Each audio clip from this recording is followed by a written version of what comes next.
Welcome to the Level 1 Equity Summary video series. This video is a summary of the reading on equity valuation, concepts and basic tools. Estimated value and market value. The intrinsic value of a security is based on its fundamentals and characteristics.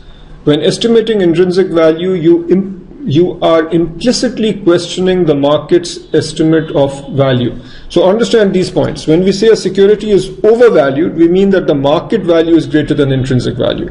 Undervalued means that market value is less than intrinsic value. If you have an efficient market, then securities are fairly valued. If the market value is not the same as intrinsic value, then consider the following. Is the difference marginal? So do we just have a small difference or a major difference? How much confidence do you have in your model based on which you came up with the intrinsic value? Model sensitivity to assumption. So if you change your assumption about growth rate or change your assumption about some other aspect, how much will the intrinsic value change?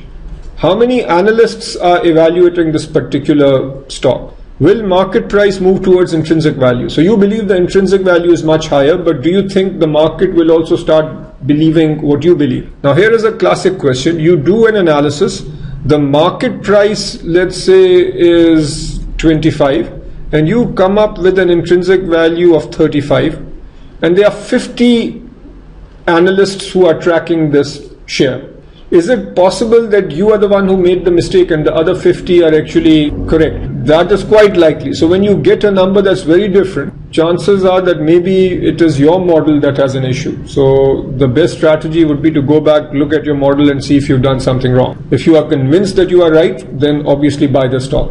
We now talk about major categories of equity valuation. And just as a high level point, at level 1, we scratch the surface. We just talk about valuation at a high level. At level 2, this material is covered in immense detail. So these are the three kinds of models. Discounted cash flow model, where we estimate the intrinsic value as the present value of expected future benefits. Multiplier models, here we estimate intrinsic value based on a multiple of some fundamental variable, so price earnings, price to book, and so on. And asset-based models, here we estimate intrinsic value based on the estimated value of assets and liabilities. The choice of model depends on availability of information and the analyst's confidence in the appropriateness of the model. Generally, analysts will try to use more than one model. Okay, here we'll talk about present value models, and the most basic present value model, and the one we talk about here, is the dividend discount model. What we are simply saying here is that if you have a given stock and you expect a certain dividend in the upcoming few years, so this is time 0, you expect a dividend of 1 at the end of period 1, then you expect another dividend here, and you expect a third dividend, plus you expect the stock price to be 20. So how do you come up with the value at time 0? You take each dividend and you come up with its present value. The fastest way of doing this is on your calculator. So just plug into your cash flow register the numbers. Where is this 21.2 coming from? It is coming from the fact that the third dividend is 1.2 and you expect the stock price to be 20. So 20 is the stock price, the dividend that you get is 1.2. So you add the two up, 21.2, plug in these numbers, plug in the discount rate of 10% which is given, and compute the NPV. This is the fastest way. The long-winded way, which is often shown in the curriculum, is to take each number and then find the present value and then add up those present values. Don't do that on the exam. On the exam, use the calculator. More on discounted cash flow. In practice, the free cash flow to equity and free cash flow to firm models are used. Why? Because very often you might have a company that either doesn't pay dividends, or you might have companies where the dividend pattern does not bear a clear relationship with the earnings growth of a company. So there you use FCFE. And you might recall from FRA that this is the formula for FCFE. The overall value of the company is the present value of all future FCFEs. So I've already alluded to why FCFE models are preferable to DDM. So it is where a company either doesn't pay dividends or a company doesn't have a clear dividend policy. Use CAPM to calculate the required rate of return, and we've seen this over and over. We've seen this in corporate finance and in portfolio management. So use CAPM to come up with the discount rate. You can estimate the cash flows and then discount the cash flows using CAPM. For a non-callable, non-convertible preferred share paying a level dividend D, what does level dividend mean? It means an equal dividend. So D then is essentially a perpetuity. So what's the value of a preferred share? We simply use the perpetuity formula. So D is the payment divided by the discount rate. Other types of preferred shares to consider: shares which mature on a given date. So there you look at all the cash flow till that date. Callable shares. Let's say that you have two shares A and B. So A is non-convertible, non-callable, and this has a value of 100. B is callable. Should this have a value more than 100 or less than 100? It should have a value less than 100. I'm just picking numbers here. Why? Because you as an investor don't like the fact that it's callable, so you'll pay less for it. Shares with retraction option, which is basically puttable shares.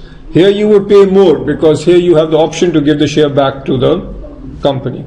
Perhaps one of the most important models in equity analysis is the Gordon growth model.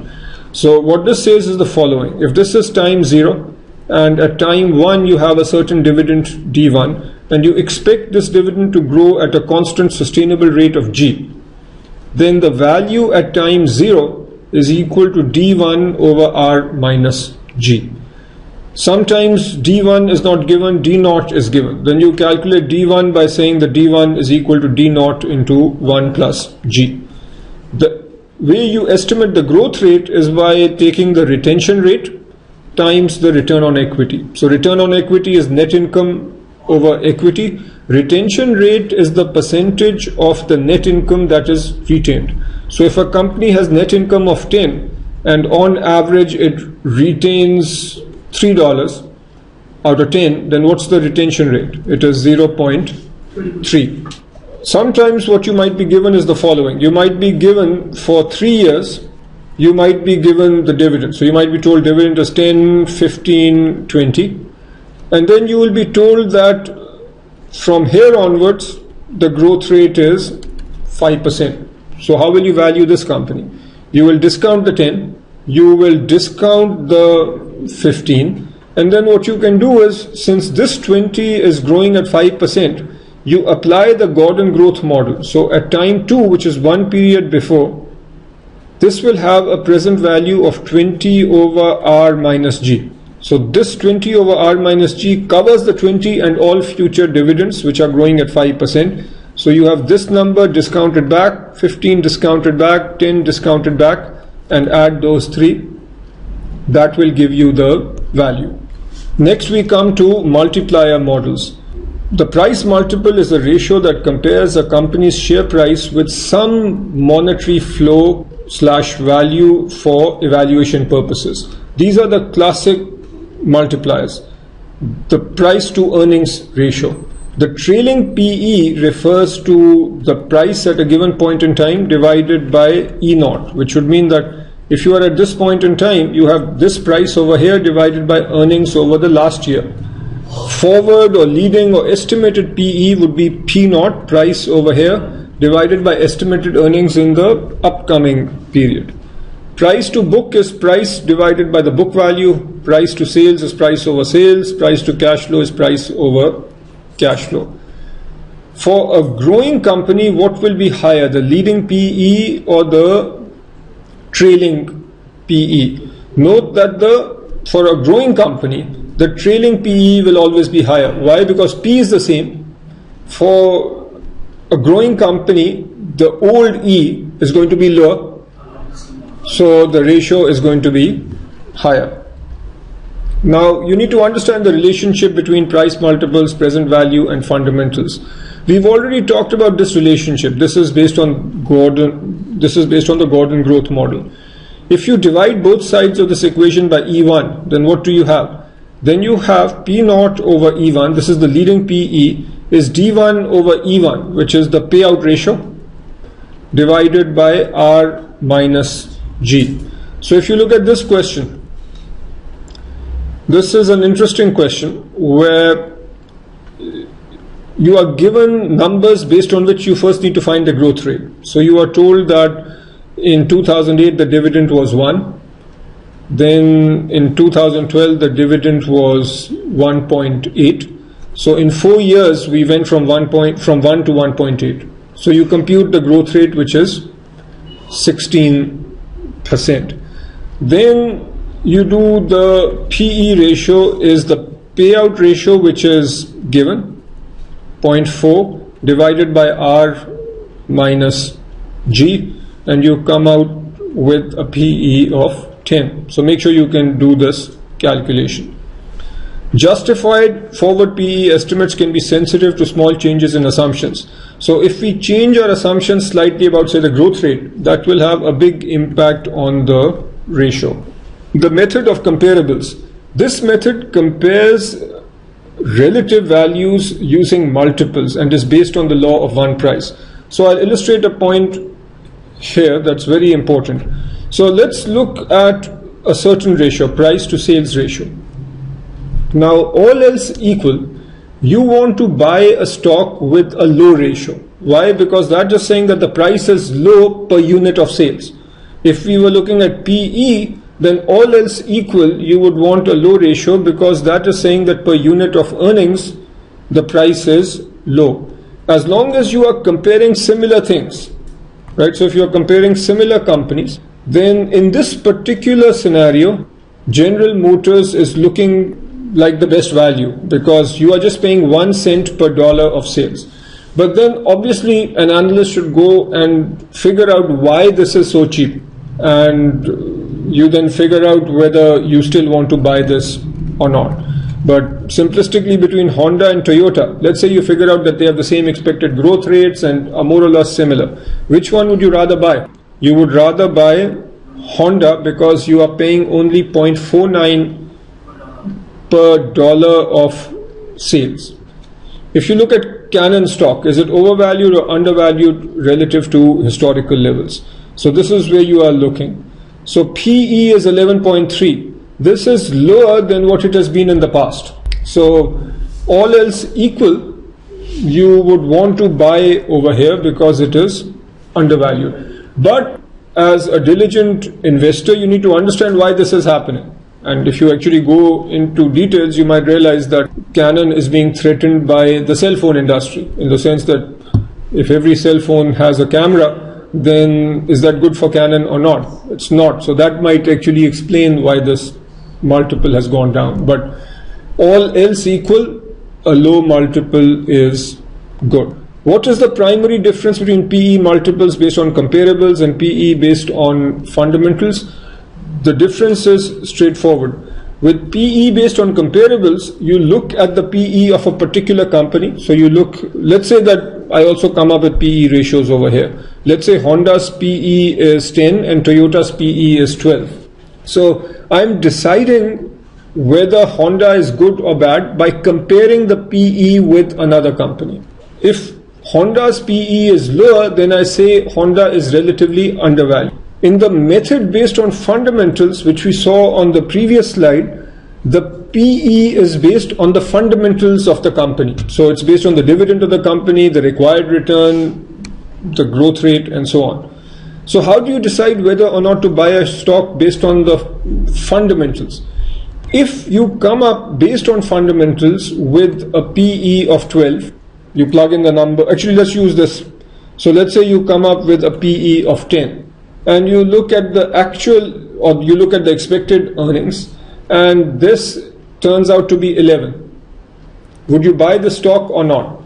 This stock is overvalued. You will not buy it, because given the market price, the multiple is 11. So according to the market price, this number 11 is higher than the multiple that you think is justified based on the fundamentals. So you would avoid the stock, you would not buy it. On the other hand, if this PE had been 9, the market PE would be 9, then this would mean the stock is undervalued and you would buy it. Next we come to enterprise value, and you need to know this formula. The enterprise value is a measure of the overall value of an entity. It's equal to the market value of equity plus the market value of debt plus the market value of preferred shares minus cash and cash equivalents. If market values are not available, then you should use estimates. Enterprise value to EBITDA is a commonly used multiple. So you come up with the enterprise value from here. You come up with EBITDA based on the financials, and this is essentially commonly used. EBITDA is a proxy for cash flow. It's earnings before interest, tax, depreciation, amortization. Now here again I'll ask you a basic question. Let's say that you have company A that you are evaluating and B is the comparable company. Let's say that the enterprise value to EBITDA ratio for B is 10 and for A it is 9, and you believe that A and B are very similar. So is A relatively undervalued or overvalued relative to B? So A is undervalued because the enterprise value per EBITDA is lower for A. So we say that between A and B, A is undervalued. So if you had to buy one of these two, all else equal, you would buy A. There are also other ratios, so you can have enterprise value and you can have divided by CFO, or you could have divided by some other, you could have this divided by free cash flow to firm, but at our level, the major one to worry about is enterprise value to EBITDA. And finally, we talk about asset-based valuation. This valuation method uses estimates of the market value or fair value of an entity's assets and liabilities, and is generally suitable for companies that have a low proportion of intangible or off the books assets. This is commonly used for valuing private enterprise. Other factors to consider include the following. Book values might be very different from market values. Some intangible assets are not reported, and asset-based value could be considered a flow value. In other words, you just look at the tangible assets, that's a flow because intangibles will have some value above that. Asset values are hard to estimate in a hyperinflationary environment. The next few slides talk about the pros and cons of the different methods. So when you do comparables, then here are the advantages. You predict future returns, it's widely used, easily available. Time series comparison or cross-sectional comparisons can be done. These are the disadvantages. You can read this, but I'll highlight the main ones. Not always comparable across firms. So I've been making it easy. I've been saying you have A and B and you compare them, but no two firms are 100% comparable. The ratios are impacted by economic conditions. So if you are looking at PE, then obviously the economic condition will impact earnings, which will impact the ratios. This might conflict with the fundamental method. It is sensitive to accounting methods because different companies will use different accounting methods, so they'll have different EPS. That might impact the ratios. For certain ratios such as PE, you can have a negative earnings number, and then that makes the PE ratio meaningless. Alright, discounted cash flow, the advantages are that it's based on the present value of future cash flows. That's a theoretically good thing to do. It's widely accepted and used. Disadvantages are that inputs have to be estimated. You need to estimate growth rates, you need to estimate future cash flows, and your estimate of value is very sensitive to the inputs that you use. Asset-based models, the advantage is that with an asset-based model, the number that you come up with can be thought of as the floor value. When assets have easily determinable market values, that's where this method works. And it works for companies that report fair values. For companies that are reporting all their assets at historical cost, and if the current fair value is very different, then this method is not easy to use. Disadvantage is where market values are hard to determine. Market values are often different from book values. This does not account for your intangible assets very easily. In hyperinflationary environments, this does not work. If you found this lecture helpful, then I'll be very grateful if you can do 3 things for me. Number 1, like this video. Number 2, like my Facebook page. And number 3, visit analystforum.com and there add my logo to your studying with profile. You can see this slide for help on how to do that. Thank you very much and good luck with your studies.